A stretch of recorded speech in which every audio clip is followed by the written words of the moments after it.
Are you ready for a mind-blowing revelation? Then, get ready as we uncover the hidden secrets of the Garden of Eden in this video and discover what actually happened in a simple and easy-to-understand way. This is one story you won't want to miss. Here we begin. The Garden of Eden is the paradise mentioned in the Bible where God placed Adam and Eve, the first human beings. The name Eden possibly means plain in Akkadian. According to the biblical account, the garden was a lush and abundant place, often called the Garden of God. The book of Genesis describes the garden's location as being on the east side of Eden. In the story, Adam was the first man created by God, and when God saw his loneliness, he created Eve as his companion. The garden was their dwelling place. Understanding the garden requires considering its location, the characters involved, and the events there. All these elements contribute to our understanding of the Garden of Eden in the biblical context. The biblical narrative of the Garden of Eden can be found in Genesis 2, 4b, 3:24.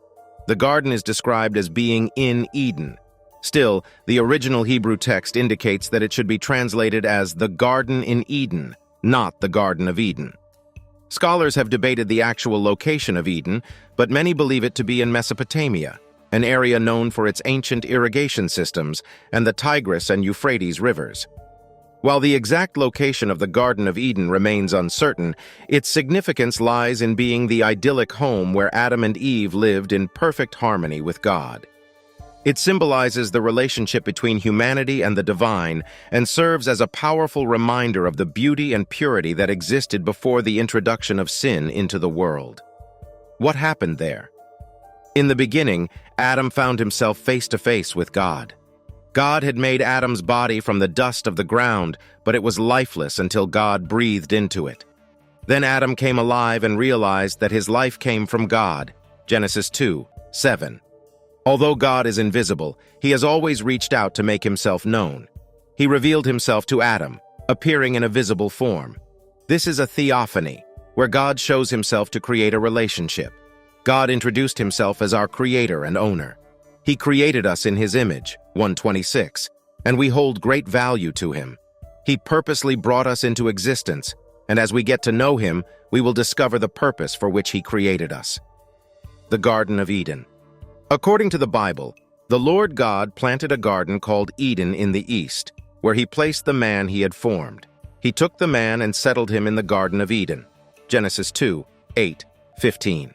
Although we don't know the exact location of this garden, it was a real place near the Tigris and Euphrates rivers in modern-day Iraq.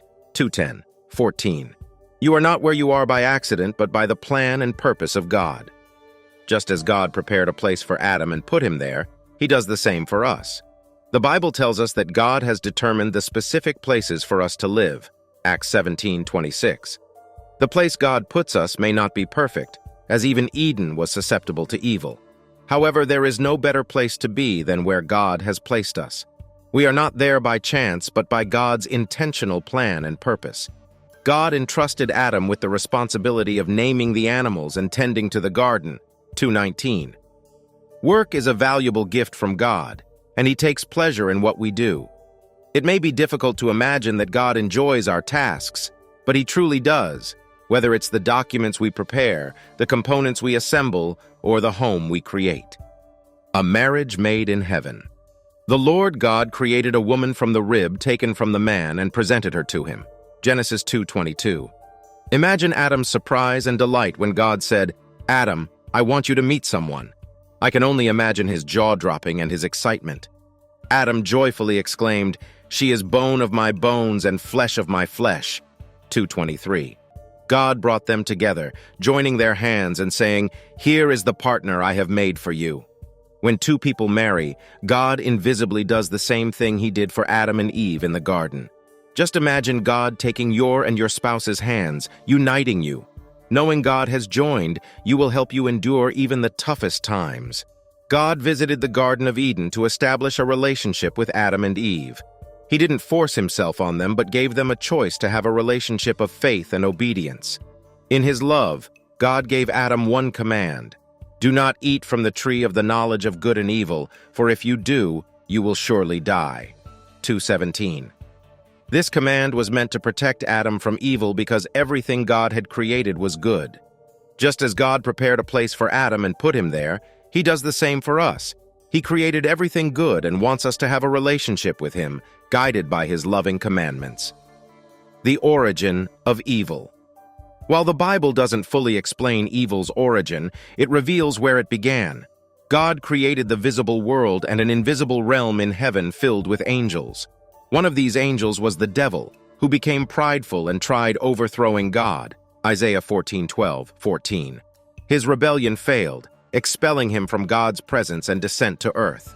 From the beginning of human history, an enemy was determined to destroy God's work. His first goal was to introduce humanity to the knowledge of evil. Satan entered the garden to recruit the human race to rebel against God. Since spirits are invisible, Satan appeared as an enticing serpent to communicate with the first man and woman. Instead, he posed as a friend and began questioning God's command. Did God really say, "You must not eat from any tree in the garden"? Genesis 3:1. By sowing doubt in Eve's mind about God's words, Satan sought to gain power over her. Then he suggested that God had exaggerated the consequences of disobedience. "You will not surely die." v4. Essentially, he insinuated, how could a single act of disobedience lead to something as drastic as death? However, his third suggestion tipped the scales for Eve and her husband. God knows that when you eat it, your eyes will be opened, and you will be like God. v5. Adam and Eve desired this knowledge of evil, so they disobeyed God's command and obtained what they wanted. We have been living with the consequences ever since. Hope in a curse. The Lord God said to the serpent, "Cursed are you." Genesis 3:14. When something is cursed, it is destined for destruction. So when God cursed the serpent, He declared evil would not prevail. Therefore, Adam and Eve must have felt great joy when God spoke of a deliverer who would crush the serpent's head. v15. Next, God turned His attention to Adam, saying, "Cursed." 3:17. Adam must have feared the worst as he faced God after witnessing the curse on the serpent. However, he was in for a surprise. Instead of saying, "Cursed are you," as He did to the serpent, God said, "Cursed is the ground because of you." 3:17.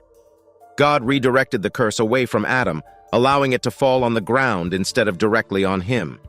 By doing so, God created an opportunity for future reconciliation. On the day Adam sinned, he experienced God's grace and mercy. The curse that should have been upon him was redirected elsewhere, out of Eden. After being banished from Eden, Adam and Eve faced a harsh and dangerous world. Genesis 3:23. They began to experience the effects of aging, pain, and the dreadful reality of death that God had warned them about. God placed cherubim, representing His judgment and holiness, along with a flaming sword at the garden entrance, blocking access to the tree of life. It must have been a terrifying sight. Now imagine standing with Adam and Eve outside Eden, gazing at the angels and the flashing sword of judgment. There is no way back to God's presence. If you tried, the sword would strike you down. But then, someone emerges from God's presence and stands beside you. He turns and approaches the flaming sword. You cringe as you watch. The sword flashes back and forth, and you anticipate what will happen to him. Yet he keeps walking forward, resolute and unwavering. The sword strikes him, and he dies. His body breaks, but in breaking his body, the sword itself shatters. The sword that killed him lies in pieces on the ground. The way back to God's presence and blessing is opened through his death. This is what happened when Jesus died. The judgment that bars us from God's presence fell upon him. It was fully spent and exhausted on him. Finally, the sword of God's judgment broke itself on him, opening the way to God's blessing for all who choose to come. What do you think of the reality of the Garden of Eden? Comment below and subscribe for more.